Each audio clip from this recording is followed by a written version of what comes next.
Okay. Now we go on to our next speaker. She is Dr. Sinumol, Dancing Eyes, Basics on Abnormal Eye Movements. As you know, nystagmus is a tough subject. I think she will make it very simple. Okay, over to Dr. Sinu. Good afternoon, all. Additional professor at Government Medical College, Thrissur. First of all, I thank Dr. Mallika and KSOS for this opportunity. My topic is instabilitas ocularum, the dancing eyes, nothing but nystagmus. Nystagmus is an involuntary, rapid, rhythmic, repetitive movement of the eye in horizontal, vertical direction, or it may be rotatory. It can be pendular or jerky, continuous or paroxysmal. For the pages, please remember the definition: involuntary, rapid, rhythmic, repetitive movement of the eye.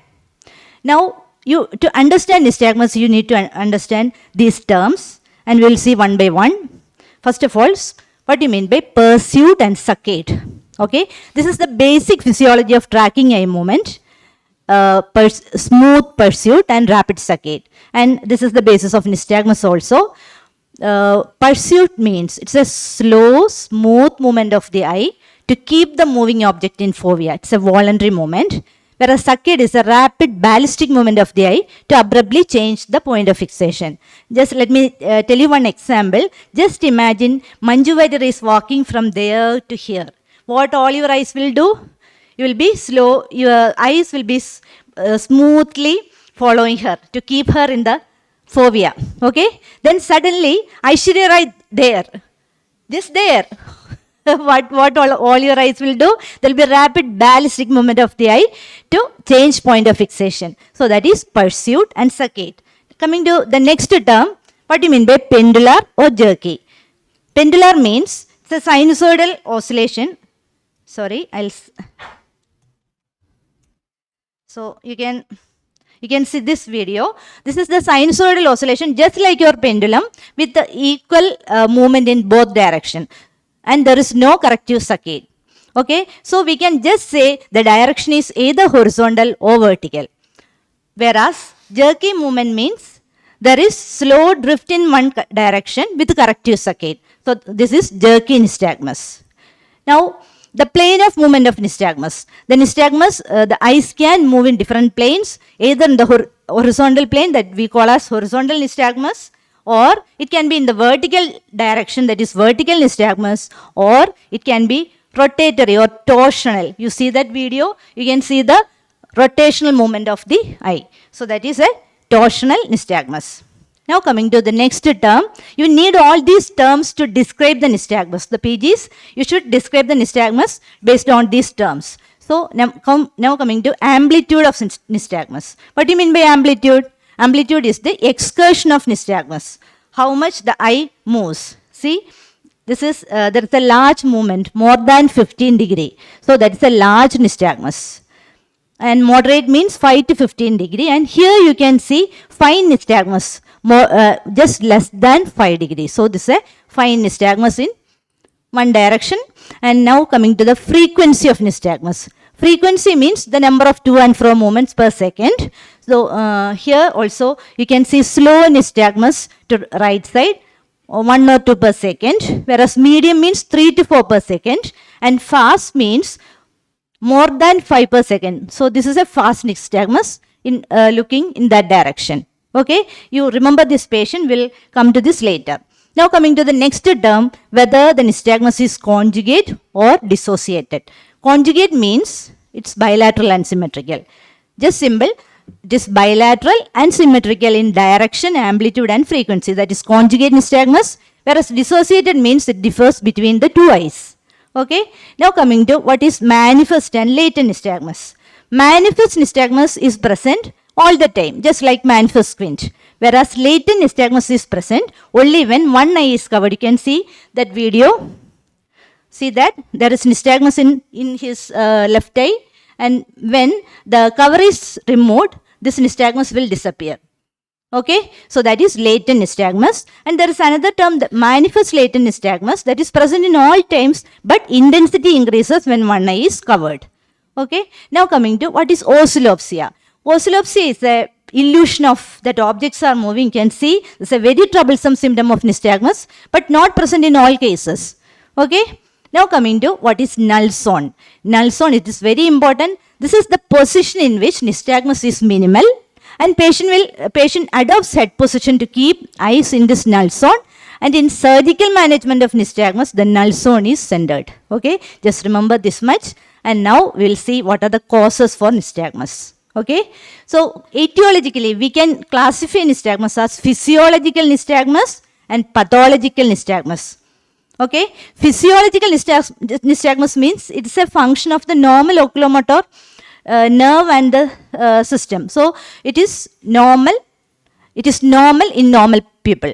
Okay, so it is the important varieties are optokinetic nystagmus, endpoint nystagmus, and physiological vestibular nystagmus. And all these are pathological nystagmus. Coming to physiological nystagmus, the most important varieties are physiological vestibular nystagmus or vestibulo-ocular reflex. It is the reflexive movement of the eye that keeps the visual image stable on the retina during brief high-frequency rotation of the head. You remember the cows, no? Cold opposite, warm same side, caloric test. We studied in END. So this is more concerned with END people. For us, optokinetic nystagmus is very important, and also endpoint nystagmus. Coming to optokinetic nystagmus, this is the physiologic movement of the eye in response to large moving visual field. You can observe this in your co-passenger of in a railway journey. Okay, so this is there's a smooth pursuit followed by corrective saccade, and we can use this OKN drum to test this, especially in case of visual acuity testing in preverbal children and test for malingering. So this is normal. Okay, OKN is normal. Now coming to pathological nystagmus. Depending on the age of onset, it can be early onset or childhood nystagmus, or acquired nystagmus or adult onset. Early onset nystagmus, we have infantile idiopathic nystagmus or congenital motor nystagmus.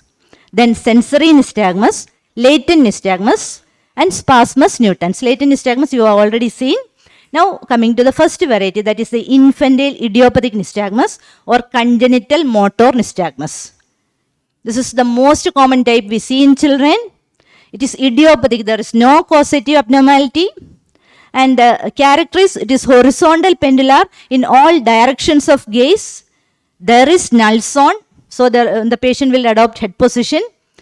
Oscillopsia is absent here. Convergence and sleep abolitious nystagmus. So you can just remember this mnemonic: congenital, convergence and eye closure dampened nystagmus, oscillopsia is absent, null zone is present.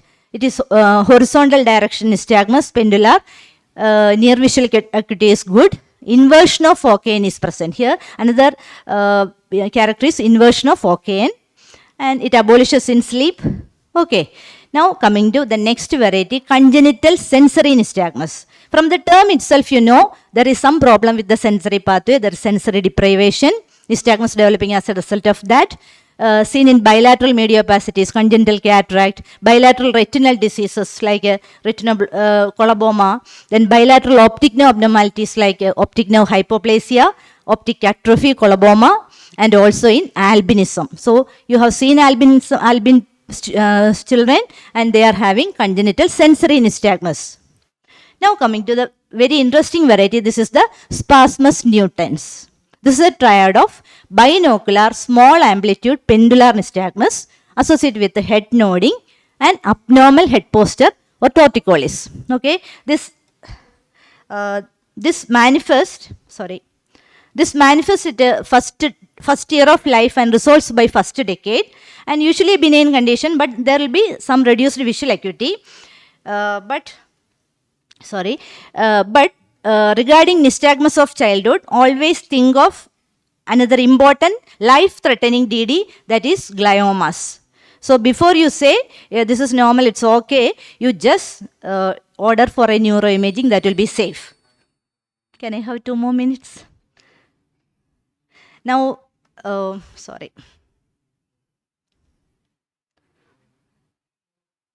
Now coming to,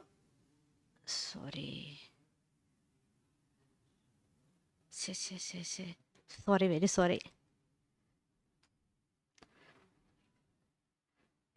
Okay, now coming to pathological adult onset acquired nystagmus, we can just pass through the important ones. One is peripheral nystagmus or vestibular nystagmus. Peripheral vestibular nystagmus, central nystagmus, and the special types of nystagmus. Peripheral nystagmus means this is as a result of disease of vestibular organ. Okay, like labyrinthitis, Meniere's disease, drugs, and it is associated with a severe vertigo. Maybe there will be vomiting and hearing loss.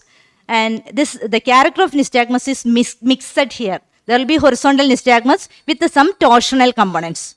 And the nystagmus is when the patient is looking away from the side of lesion. And visual fixation will dampen this nystagmus, and there is fatigability. That is, on repeated testing, this nystagmus will decrease. Okay, that is peripheral nystagmus for ENT people. Okay, now coming to central nystagmus, this is as a result of disease of the CNS, either brainstem or cerebellum or its connection with the vestibular apparatus.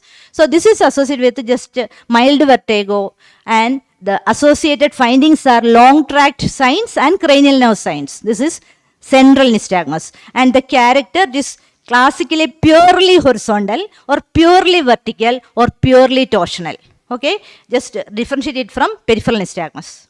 Then nystagmus is more towards the side of lesion, and there is no change of nystagmus with fixation, and there is no fatigability.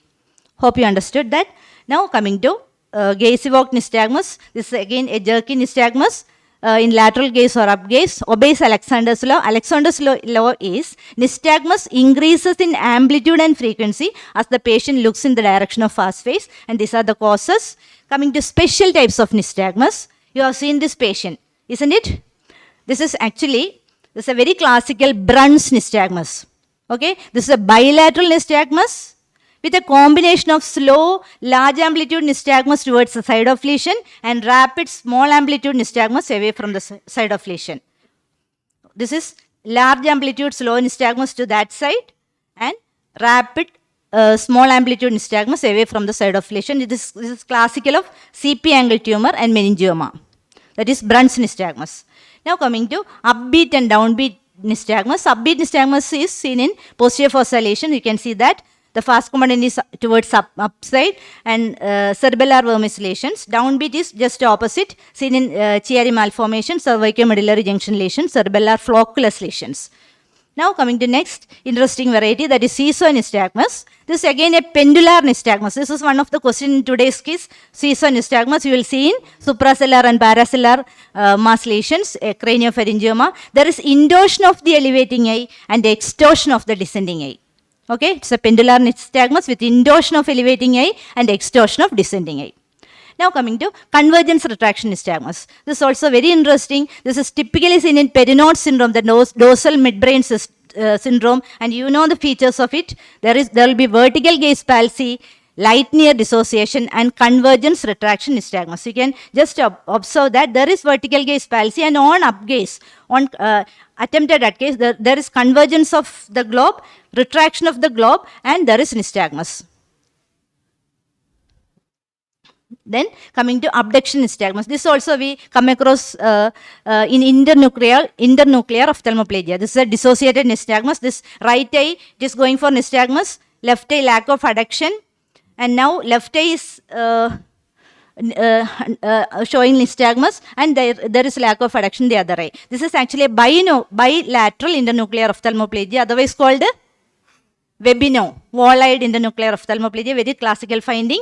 On the side of lesion, adduction is limited, and the normal side will go for abduction, and there will be nystagmus. That is the abduction nystagmus. And the treatment options, we have all these options. That is beyond the scope of this discussion. And thank you for the patient hearing. Thank you. Thank you, Dr. Sinu.